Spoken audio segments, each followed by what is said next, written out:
Audio check, audio check. Check, check. Five, four, three, two, one. Okay, everybody, this is Emar Soap 2. Welcome to another edition of the Gridiron Blitz as we recap week 5 of the NFL season.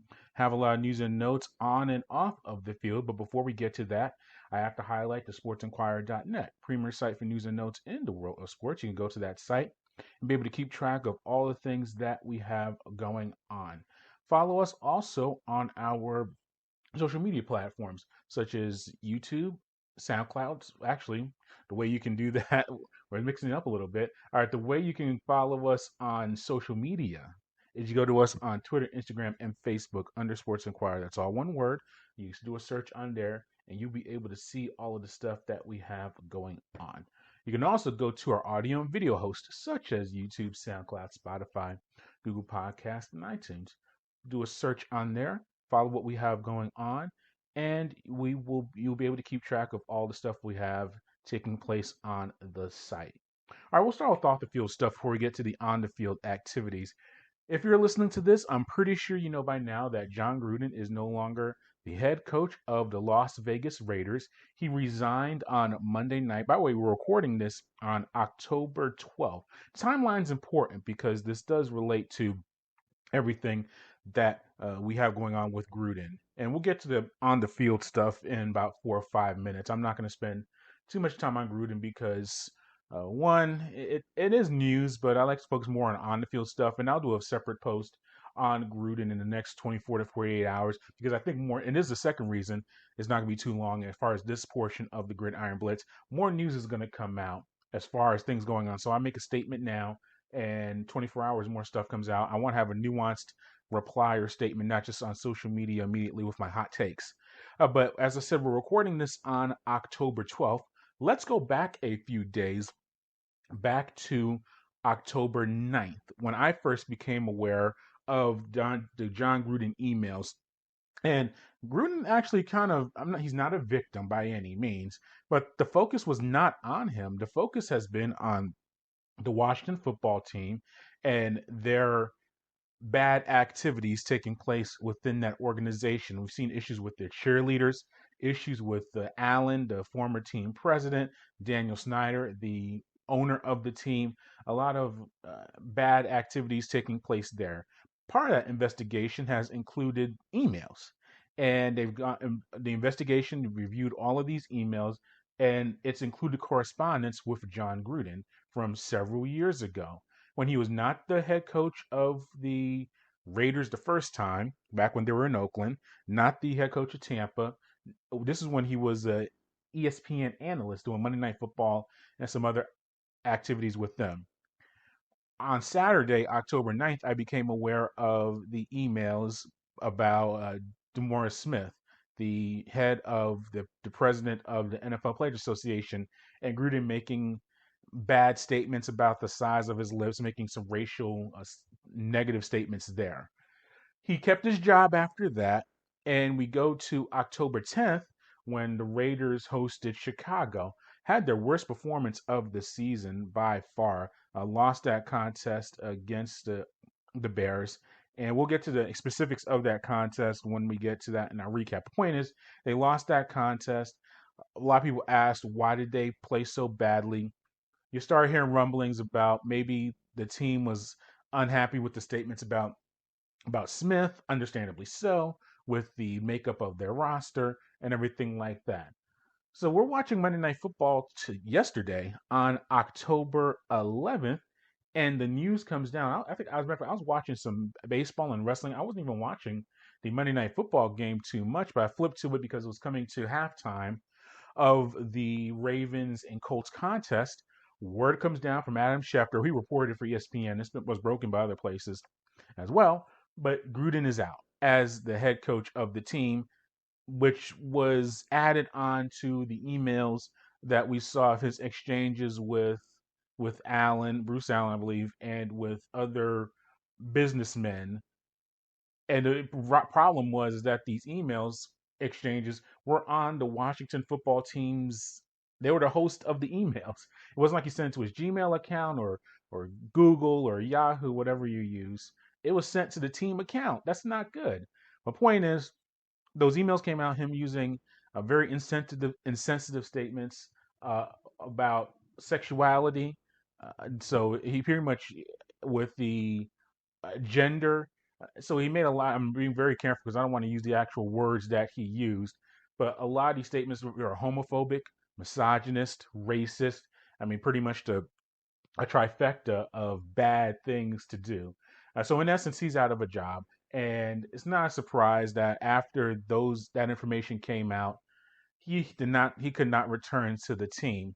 And out on the field stuff, yeah, I mean it's the middle of the season, and they have a lot of games left. They have 12 games left in their regular season, so for him to be out at this point of the year is a major hindrance to the Raiders, who have playoff aspirations. But as far as that goes, yeah, just a bad situation all around. More is going to come out about it as far as who the emails were going to.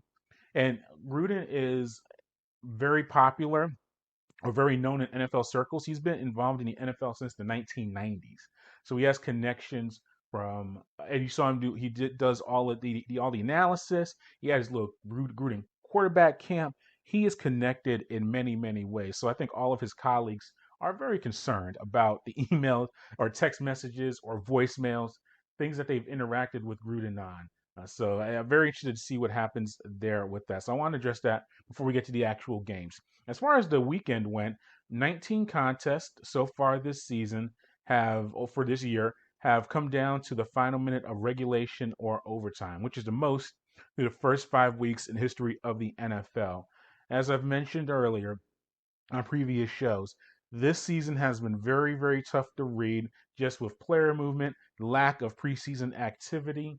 You're starting to get an idea now who the good teams are and who the not so good teams are, but still, it's a lot of competitive balance. We saw Green Bay defeat Cincinnati 25-22 in overtime.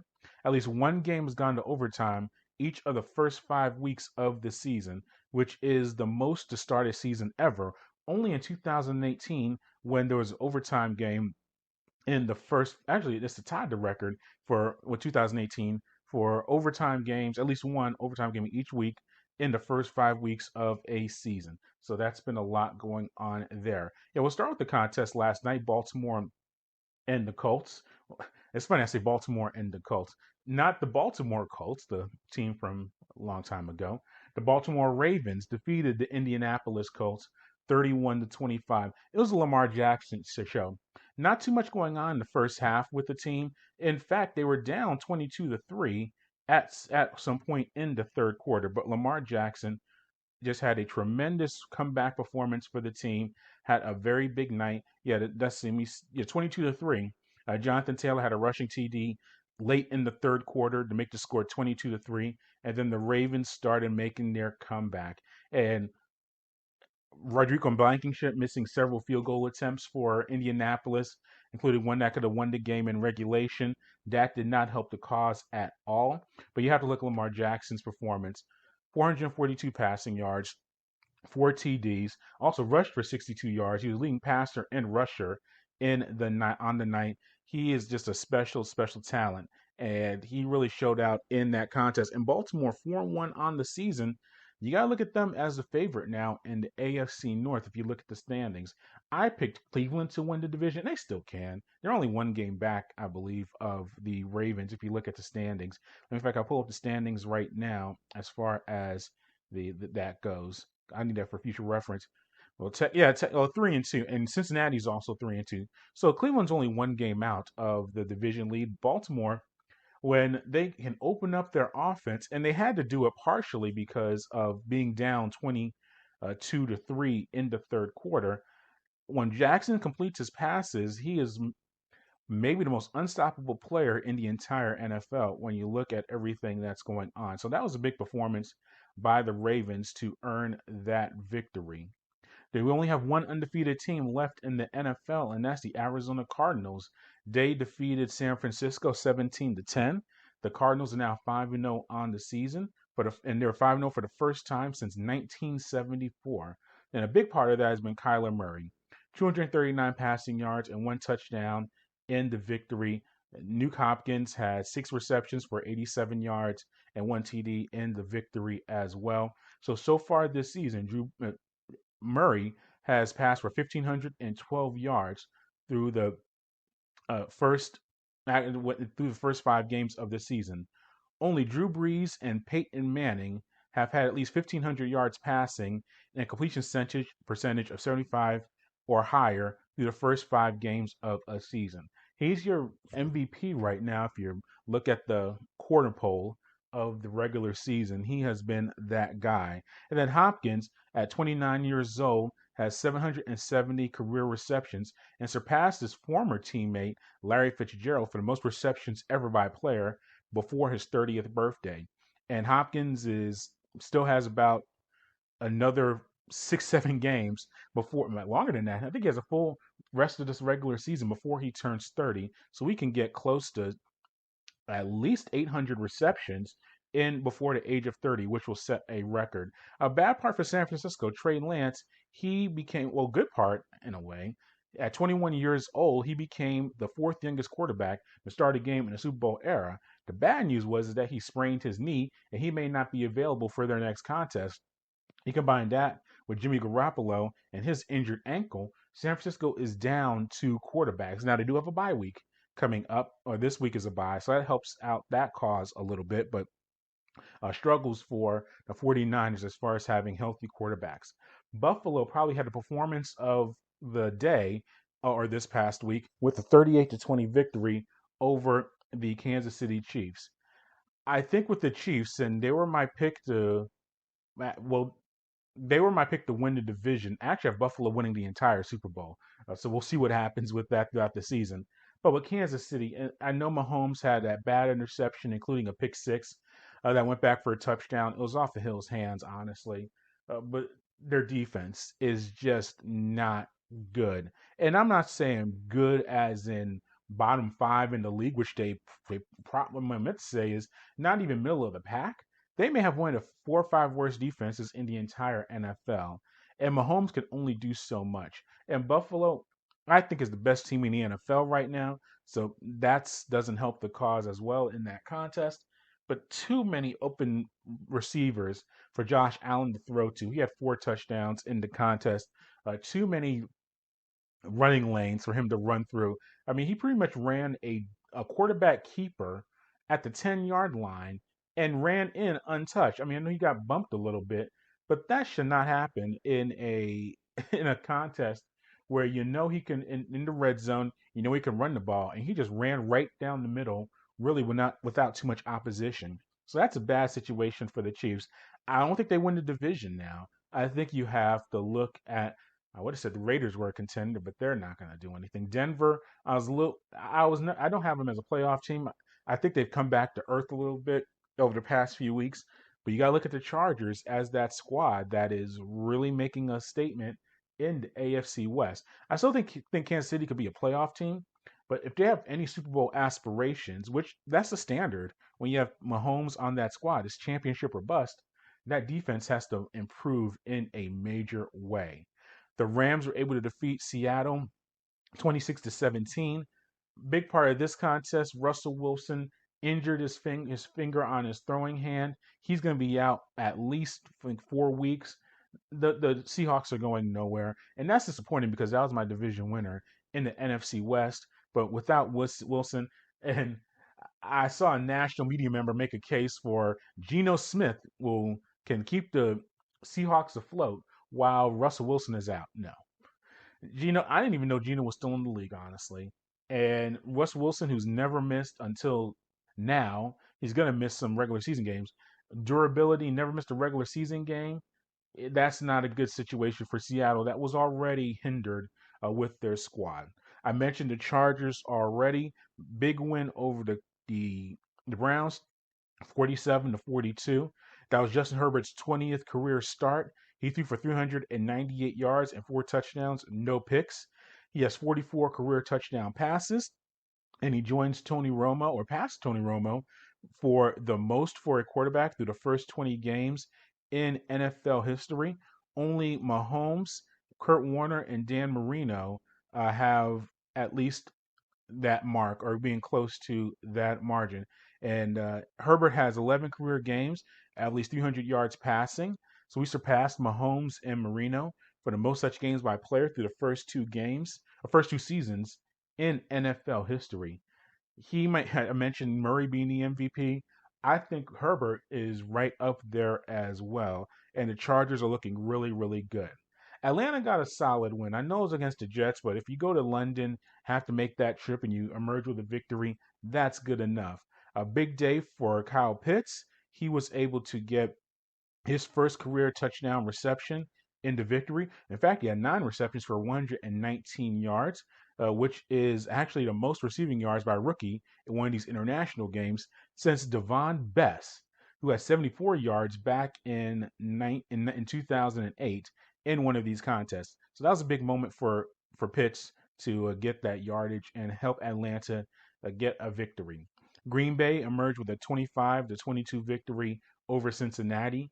Aaron Rodgers had 334 yards passing and 2 touchdowns in the victory, surpassed Philip Rivers for fifth most all-time receiving or all-time passing touchdowns in a career, and got a late field goal from Crosby to get the victory. Cincinnati, though, very game effort by them. Jamar Chase, 6 receptions, 159 yards, and a touchdown in that contest. Fifth rookie NFL history with at least 50 receiving yards in the first 5 games of his career. So he has joined the legendary Earl McCullough, C.D. Lamb, who did it last year, Terry Glenn, and Terry McLaurin, who have achieved that mark. And he has 5 TD receptions so far in the season. And he joined Randy Moss and Calvin Ridley as only rookies since 1990 to have 5 receiving TDs in their first 5 games. So he is on a major start to his career for Cincinnati. Minnesota defeated Detroit 19-17. Man, rough go for Detroit. They can't catch a break. Only team in NFL history to lose, and just a long season to go, to lose 2 games on 50-plus yard field goal attempts at the buzzer. Detroit, in their winless so far this year, tough going for them. Pittsburgh defeated Denver 27-19. I buried Ben Roethlisberger. I didn't say he should retire, but he wasn't looking good. He played well. I gotta acknowledge that. Tampa defeated Miami 45-17. Pretty much expected effort. I mean, Tom Brady, 411 passing yards, 5 TDs. Just a tremendous effort for him in that victory. Antonio Brown had 7 catches for 124 yards and 2 TDs. So with Antonio Brown back on the team, or because he sat out there for COVID-related reasons earlier in the year, Brady had his main target back and had a really big day. So that was not a major surprise there. New Orleans defeated Washington 33-22. New Orleans keeps track and trying to stay with the Bucks as far as divisional race. Tennessee defeated Jacksonville 37-19. Jacksonville, not a good situation for them. It's interesting you see Gruden not surviving this year. What's going to happen to Urban Meyer? We all know the off the field stuff that's going on with him, and they're not winning. So that's just a bad combination. New England defeated Houston 25-22. Davis Mills threw for 312 yards and 3 touchdowns in that contest for the Houston Texans. Still should be starting Deshaun Watson. I don't know what the deal is there, but he had a good effort as a rookie quarterback, but New England still emerged with the victory. Dallas defeated the Giants 44-20. Trayvon Diggs had another interception, league leading 6th of the year. He has been maybe the defensive MVP of the year so far. I'll say this about the Giants. Saquon Barkley, he sprained his ankle. He's going to be out a few weeks. Daniel Jones, concussion. He might be out a few weeks. Giants are just in a very, very bad spot right now. Chicago defeated the Raiders 20-9. We addressed that a little bit earlier. Big day for Chicago. Justin Fields looking to get more acclimated and look more comfortable at the quarterback position for the Bears. And Philadelphia defeated Carolina 21-18. Someone had to win that contest. It was the Eagles. And thanks for listening to our show. Just go to sportsinquirer.net for all the information that you need. Search for us on social media or wherever you get your audio and video content. Under Sports Inquirer, do a search on there. Follow us, subscribe, and keep track of all we have going on. Until next time, good fight, good night, and be safe.